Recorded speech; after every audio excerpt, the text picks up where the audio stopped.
हमारे पास वक्त की बहुत कम। वो पैसे दे रहे हैं आपको अपने सैटेलाइट लॉन्च करने के लिए, मार्स पहुंच गए हो, तो ये सब आपकी स्ट्रेंथ है। एयर पावर निर्णायक शक्ति है आज के युद्ध में। वहां गैप कैसे हो सकता है? पाकिस्तान आपसे आगे निकल जाएगा अगर ऐसे ही चलता रहा। लड़ाई हो चुकी होगी, जो बर्बादी होनी है हो चुकी होगी। वो फटीचर मुल्क अगर आपसे आगे है और उसने नाक में दम कर रखा है आपका, रफाल आ गया आ गया आ गया आ गया, 160 आ रहे, 200 आ रहे, किधर आ रहे?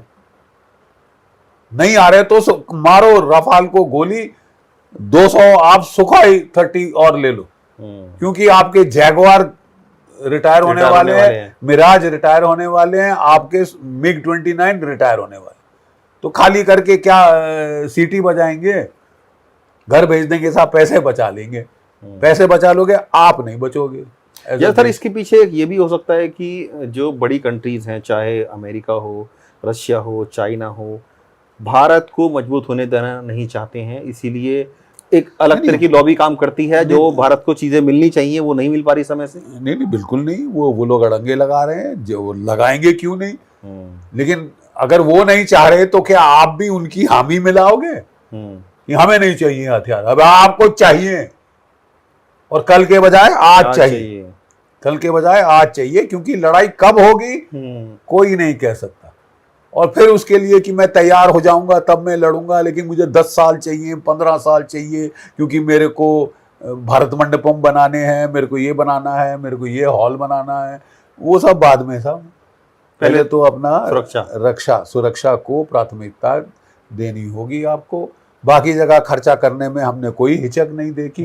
जहां डिफेंस की बात आती है तो मीन मेख निकालना शुरू हो जाते हैं सारे अर्थशास्त्री। आप सर सेना में रहे हैं और अच्छे से जानते हैं ऑपरेशन वगैरह कैसे होते हैं, कौन कौन से हथियार, किसकी क्या जरूरत होती है।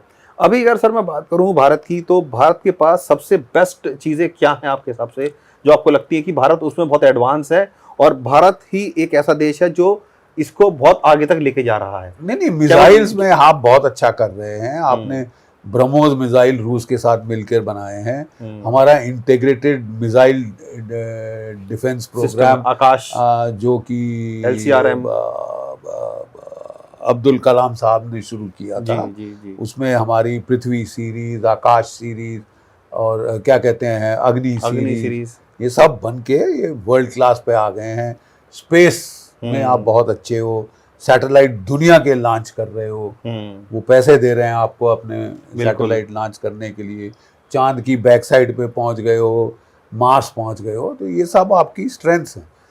फिर आपने अपने जो है LCA लाइट कॉम्बैट एयरक्राफ्ट बनाया है, अपनी मीडियम गन्स बना रहे हो, आर्टिलरी की, ATAGS, कल्याणी फोर्ज और टाटा एडवांस सिस्टम मिलके आपकी बड़ी एडवांस गन बनाई है उन्होंने, जो कि दुनिया की one of the top artillery guns में से एक।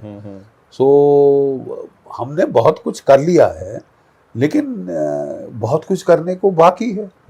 एयर पावर के गैप्स, एयर पावर निर्णायक शक्ति है आज के युद्ध में। How can you accept gaps there? वहां गैप कैसे हो सकता है? बिल्कुल कि आप हम पाकिस्तान के बराबर के हैं साहब।